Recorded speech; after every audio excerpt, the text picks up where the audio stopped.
Hello, I'm Kyle Bradshaw, and since I launched the Baja S4 video on my YouTube channel, I've gotten lots of questions about the differences between the Klim Induction Jacket and the Klim Baja S4 and what constitutes the price difference between the two.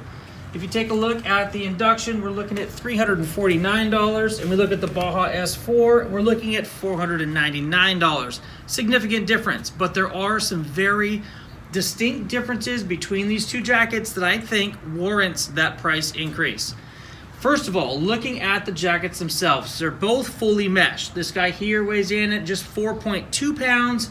This one's gonna be just over 5.5 pounds. So it's over a pound heavier, but the material in this jacket is extremely abrasion resistant, and it's gonna be better for the guy who's doing hardcore off-roading, adventure touring, that's gonna be falling off his bike and hitting the rocks.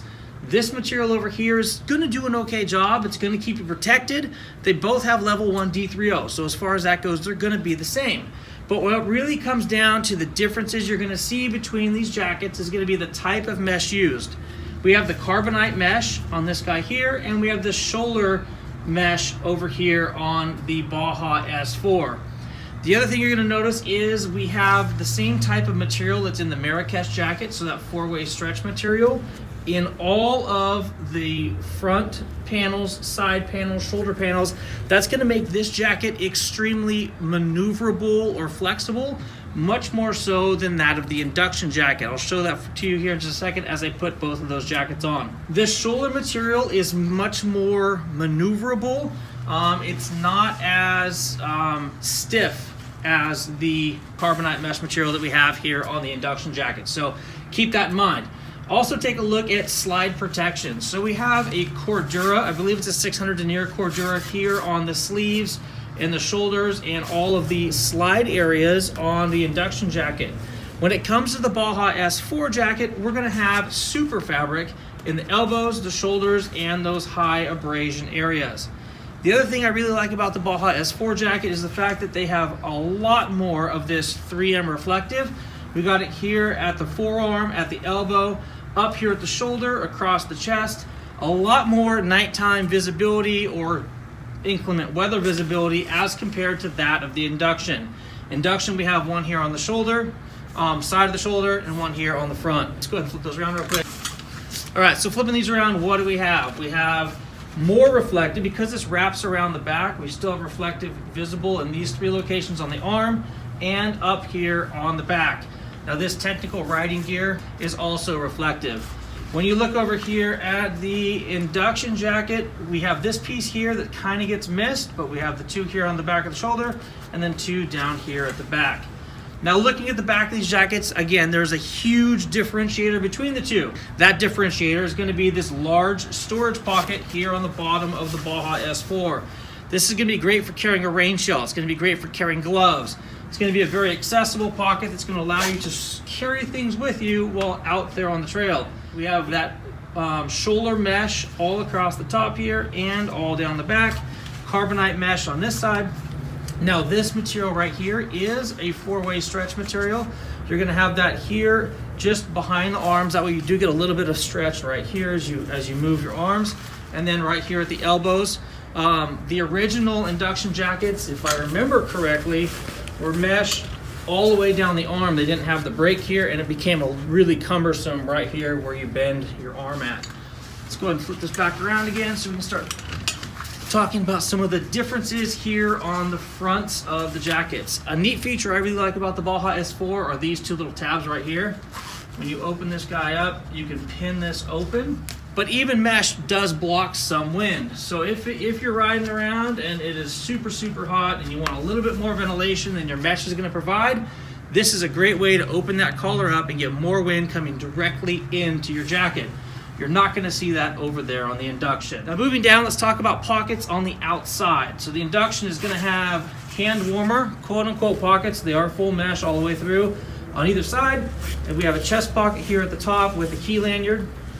Most all Klim jackets do have a key lanyard in there as well. And then we have our stash pocket here at the front. It's gonna be for your credit card or for your free stat card that Klim offers. Moving on over to the Baja S4, we have more pockets than we have on the Induction. We're gonna have hand warmer pockets here on the side that are open and closable with just a snap.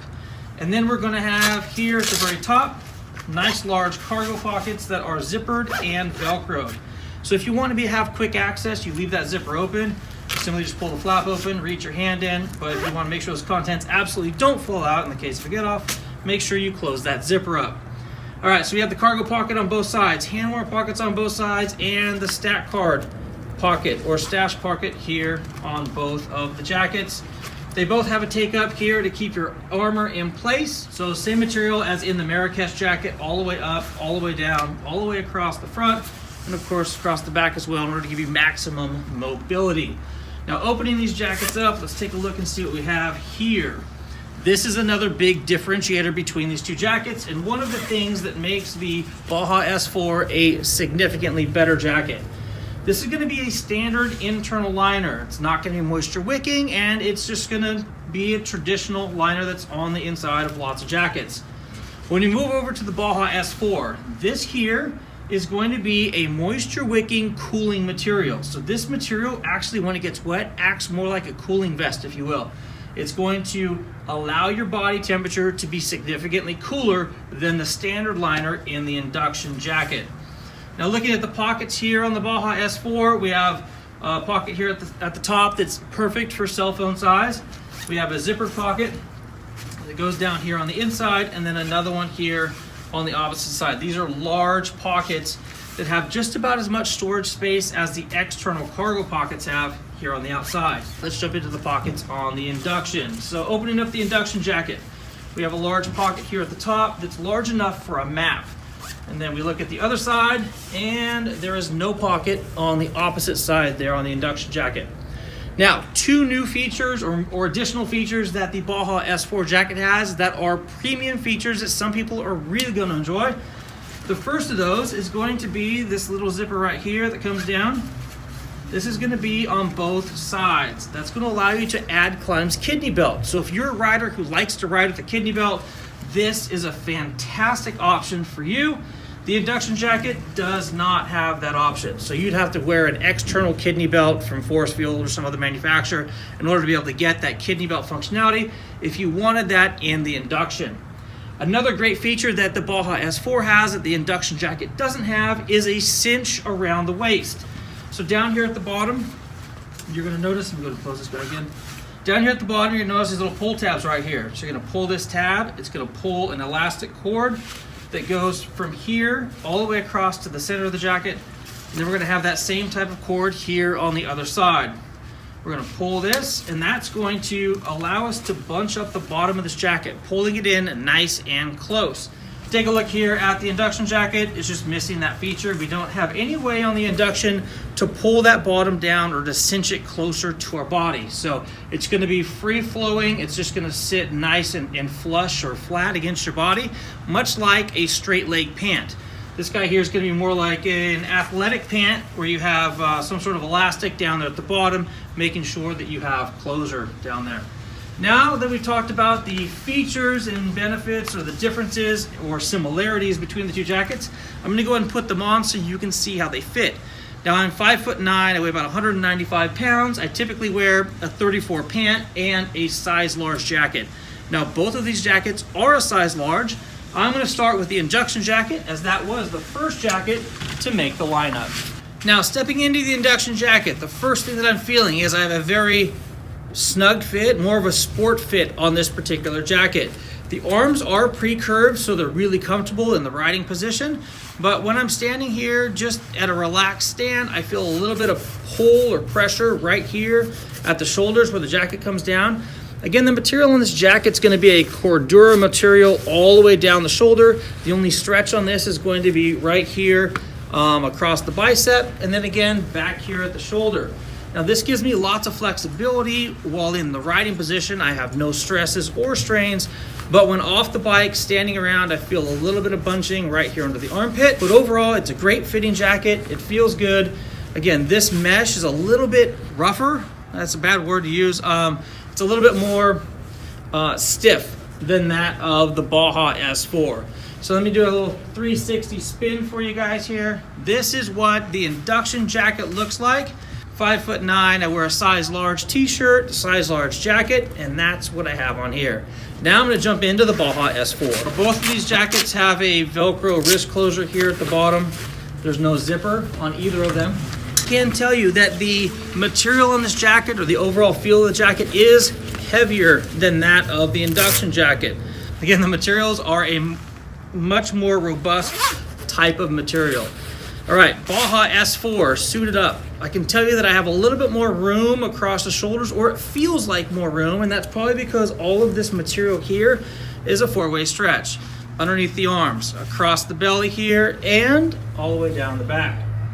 Same size as the induction jacket that I just had on. I can tell you that the mesh material here on the front, while it's a little bit more abrasive, if you will, it's softer and more flexible. It moves around a bit more. The super fabric on the elbows and the shoulders, I am a huge fan of. I've been down before in jackets with super fabric. They slide and they keep that abrasion on the outside and don't let it come onto the inside. I've got to say, as far as comfort goes, as far as abrasion resistance, as far as off-road riding, I highly recommend the Baja S4 over the induction jacket. Now, if you're just going to do standard motorcycle touring, if you ride a sport bike or you don't want something that's a pound heavier, the induction jacket is still a phenomenal jacket. Fully vented, allows you to layer, allows you to be cool out there in the hot summer months. It just has different features and benefits than that of this Baja S4 jacket. Anyhow, that is the breakdown between the two, the differences between the Klim Induction and the Klim Baja S4. If you have any questions about either of these jackets, please leave a comment below. If you like this video, please give it a thumbs up. And if you haven't already, please subscribe to the YouTube channel. Only about 5% of you are subscribed to date, so if you like the content and want to see more, hit that subscribe button. Thank you so much for watching. I appreciate it. Until next time, take care and ride safe out there.